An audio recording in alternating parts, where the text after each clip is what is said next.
Hello students, मैं doctor Gauri Bhatnagar Sanskrit tutorials में आपका स्वागत है। अभी तक आपने हितोपदेश में पढ़ा कि पाटलिपुत्र का एक राजा, जिसके कि पुत्र शिक्षा वगैरह में अच्छे गुणों को नहीं ग्रहण करते थे और बुरी आदतों में लगे हुए थे, बुरे कार्यों में लगे हुए थे। तो वह राजा सुदर्शन जो है वो कहीं जाते हुए किसी विद्वान के मुख से उसने 2-3 श्लोकों के विषय में सुना, जिसमें कि उसको ये चिंता हो गई कि मेरे अज्ञानी पुत्रों का क्या होगा। तो उसी क्रम में आगे हम पढ़ते हैं श्लोक। गुणिगण गणना आरंभे न पतति कठिनी सुम्ब्रम आद्य से ते नाम वा यति सुतिनी वध वंध्या की दशी नाम।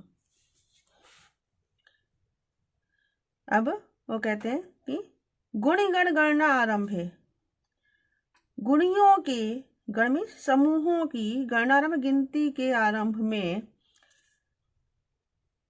यस्य जिसके संबंध में, कठिनी सुसंभ्रमात् न पतति, कठिनी मीन्स लेखनी, सुसंभ्रमात् अत्यधिक शीघ्रता से न पतति नहीं चलती है, तेन ऐसे पुत्र को, अम्बा यदि सुतनी ऐसे पुत्र वाली माता यदि पुत्रवती हो तो वध बताओ, वंध्या की दशी नाम बांझ किस प्रकार की होती है। मतलब कहने का तात्पर्य है, कवि कहना चाहता है कि जिस प्रकार गुणी जनों के समूह गिनती हो, तो उस समय में किसी के विषय में अगर लेखनी ही ना चले, कठिन अति शीघ्रता से मीन्स उसे गुणों की गणना ही ना हो पाए, तो ऐसे जो है निर्गुण व्यक्ति की, निर्गुण पुत्र की माता अगर पुत्रवती भी है, अर्थात उसने ऐसे पुत्र को जन्म भी दिया है इसमें कोई गुण ना हो, तो फिर वो बांझ से कम नहीं है। फिर बांझ स्त्री क्या होगी, मतलब उसके लिए तो पुत्र का होना या ना होना बराबर ही है, जिसमें कि कोई गुण ना हो। तो गुणिगण गणना आरंभ है, गुणियों की, गुणजनों के समूह की गिनती के आरंभ में, यस्य जिसके संबंध में, कठिनी सुसंभ्रमात् न पतति लेखनी अत्यधिक सरलता से नहीं चलती है, शीघ्रता से नहीं चलती है, तो ऐसे गुणों के विषय में लिखा ना जाए। तेन अम्बा यदि सुतनी, उस व्यक्ति की माता अगर पुत्रवती है, अर्थात ऐसे पुत्र की माता है, तो वध बताओ, वंध्या की दृषि नाम, वंध्या बांझ स्त्री किस प्रकार की होती है। दाने तपसी शौर्य च यस्य न प्रतितम यशा विद्यायाम अर्थलाभे च मातुरुच्चार एवसा। अब कवि कहता है पिचा और भी, यस्य जिसका था, जिस पुत्र का, मन दाने दान में, तपसी तप में, जिस पुत्र का मन दान में, तपसी तप में, शौर्य वीरता में, विद्यायाम विद्या में, अर्थ लाभे अर्थ लाभ में अर्थात धन कमाने में, ना प्रथितम नहीं लगता है, सा पुत्रा मातु उच्चार एव अस्ति, वह पुत्र माता का मल ही होता है, अर्थात वह इतना व्यर्थ होता है जैसे कि माता का मल हो। जिस पुत्र का मन ना दान में, ना तप में, ना वीरता में, ना विद्याध्ययन में और ना ही धन कमाने में था, किसी भी क्षेत्र में नहीं लगता, तो ऐसा पुत्र माता का उच्चार अर्थात मल ही होता है।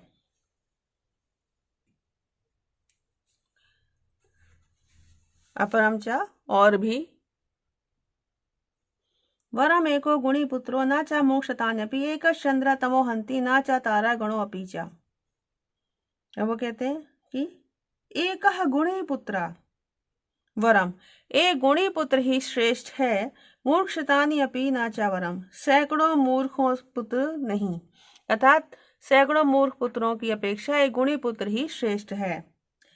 एका चंद्रा तमोहंती, एक चंद्रमा ही अंधकार को दूर करता है, तारा गणों अपि च, तारों का समूह नहीं, अर्थात जिस प्रकार से एक चंद्रमा अंधकार को दूर करता है, ना कि तारों का समूह अंधकार को दूर कर सकता है, वैसे ही सैकड़ों मूर्ख पुत्रों की अपेक्षा एक गुणी पुत्र ही श्रेष्ठ है।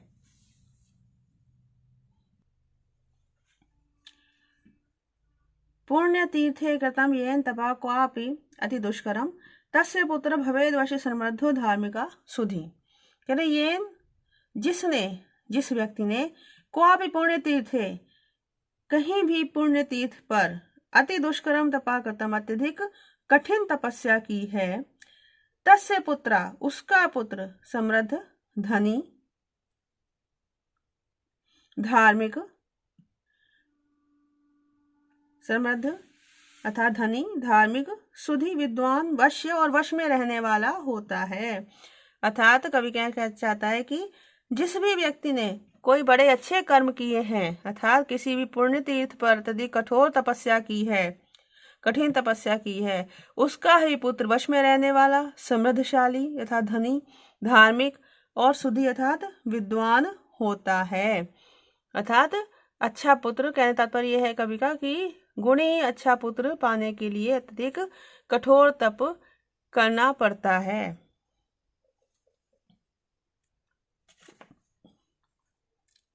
अर्थागमो नित्यम रोगिता च प्रिया च भार्या प्रियवादिनी च वश्यस्य पुत्रो अर्थकरी च विद्या षड जीवलोकस्य सुखानि राजन।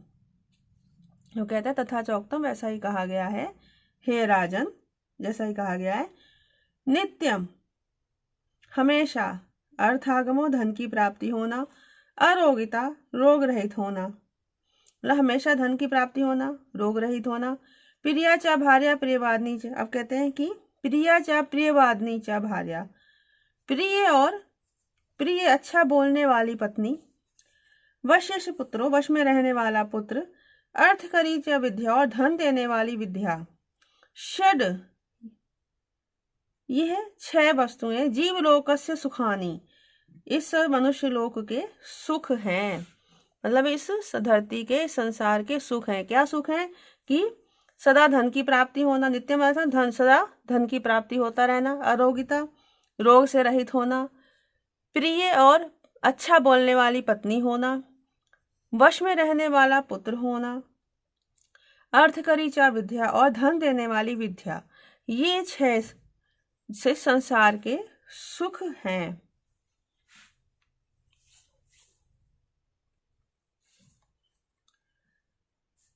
को धन्यो बहुभी पुत्र कुशूला पूर्णाधके वरम एका कुला लंबी यत्र विश्रुयते पिता। अब कह रहे हैं कि कुशूला पूर्णाधके, कुशूल कहते हैं भूसे को, भूसा जानते हो जिसको जो गेहूं वगैरह के बाद गेहूं वगैरह को छानने के बाद जो सूखा बच जाता भूसा होता है।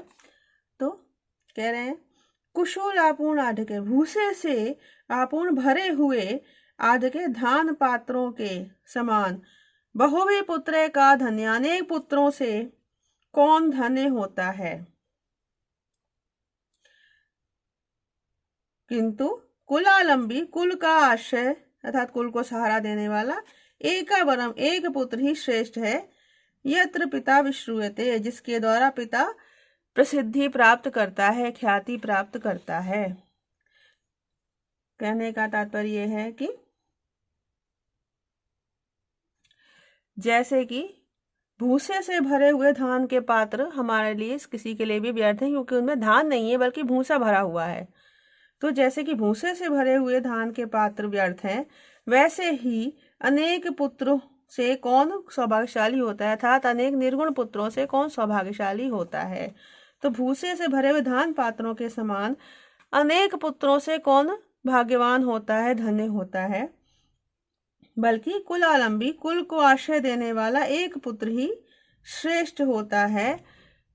यत्र पिता विश्रूयते जिससे पिता ख्याति प्राप्त करे, जिसके जन्म लेने पर या जिसके होने पर पिता की प्रसिद्धि हो। अब कवि कहता है ऋण करता पिता शत्रु माता च व्यभिचारिणी भार्या रूपवती शत्रु पुत्रा शत्रु पंडिता।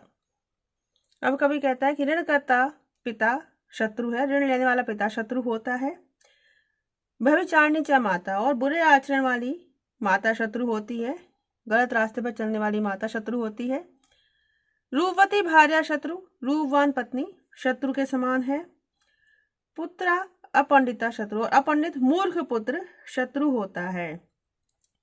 अर्थात कवि कहना चाहता है कि अगर कोई पिता ऋण लेकर भोग करता है और पुत्र के ऊपर ऋण छोड़ जाता है तो ऐसा पिता शत्रु है। और अगर कोई माता गलत आचरण करती है तो वह शत्रु ही है, क्योंकि वो उस व्यक्ति को अपयश देती है। और रूपवती पत्नी शत्रु है, क्यों? क्योंकि सुंदर पत्नी के प्रति अन्य लोगों का आकर्षण हो जाता है। उस समय में ऐसा ही होता था, उस राजाओं का समय था, तो उसमें सुंदर पत्नी होना एक बहुत ही अभिशाप सा था। तो कहते हैं सुंदर पत्नी प्रति लोगों का आकर्षण बन जाता है, तो उससे भी वो भी शत्रु के समान है।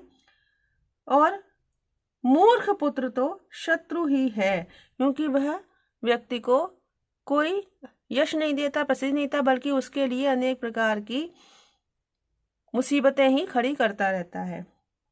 तो कवि कहता है ऋण लेने वाला पिता शत्रु होता है, गलत आचरण करने वाली माता शत्रु है, सुंदर पत्नी शत्रु है और मूर्ख पुत्र शत्रु है।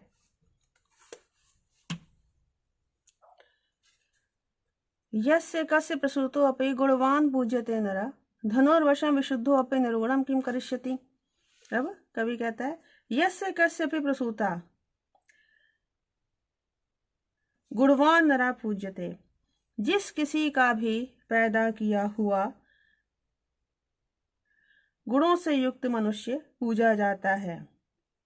निर्गुण वंश विशुद्धा अपि, निर्गुण जो है वो वंश विशुद्ध, अच्छे वंश उत्पन्न होने पर भी धनु किम करिष्यति, डोरी से रहित धनुष के समान क्या करेगा। अर्थात इसको दो अर्थ लेते हैं कि वो कवि क्या कहने मतलब है कि यस्य कस्यपि, जिस किसी भी वंश में उत्पन्न हुआ किंतु गुणवान मनुष्य पूजा जाता है, परंतु वंश विशुद्धा निर्गुणा धनु, जिस प्रकार वंश विशुद्ध अच्छे बांस का बना हुआ भी निर्गुणा प्रत्यंचा से रहित धनुष व्यर्थ है, वैसे ही अच्छे वंश में उत्पन्न हुआ निर्गुण मनुष्य भी क्या करेगा। अर्थात वो भी, उसका जन्म लेना भी व्यर्थ है, भले ही उसका वंश कितना भी अच्छा हो।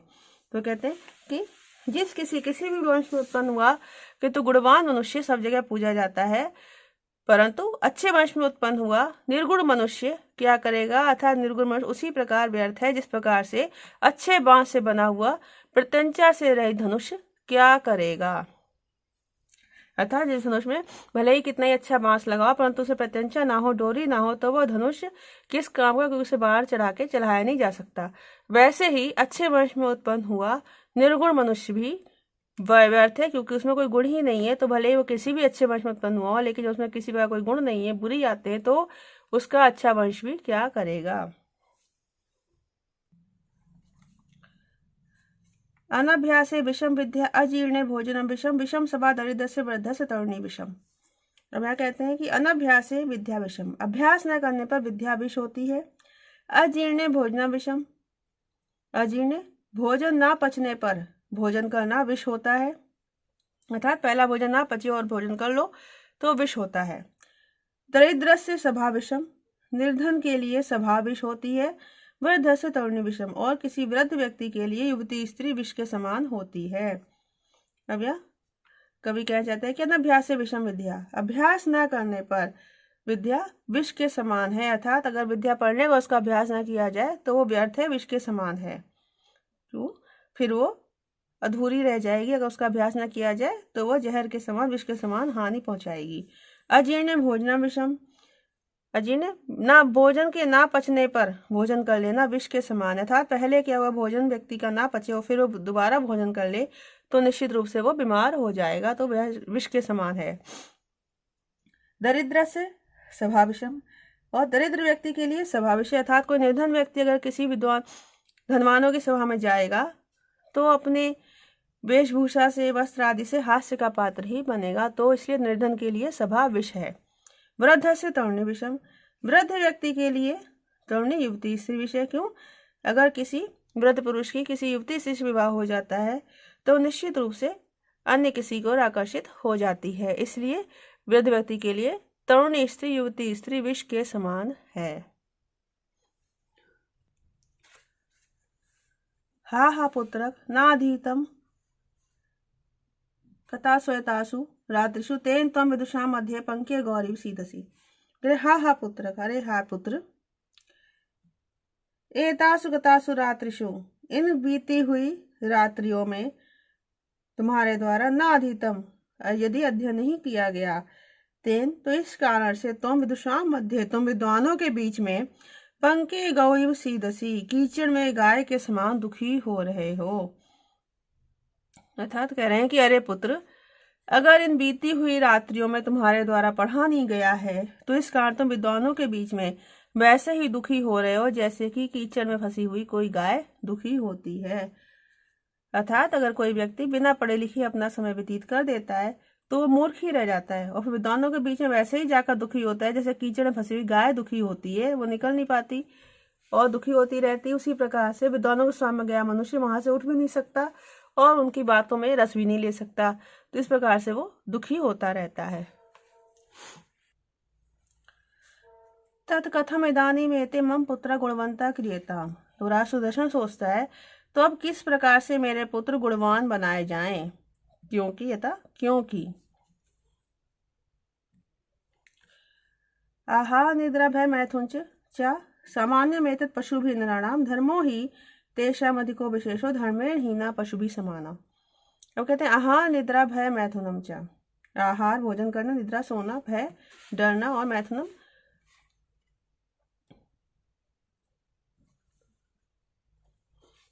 और मैथुन करना।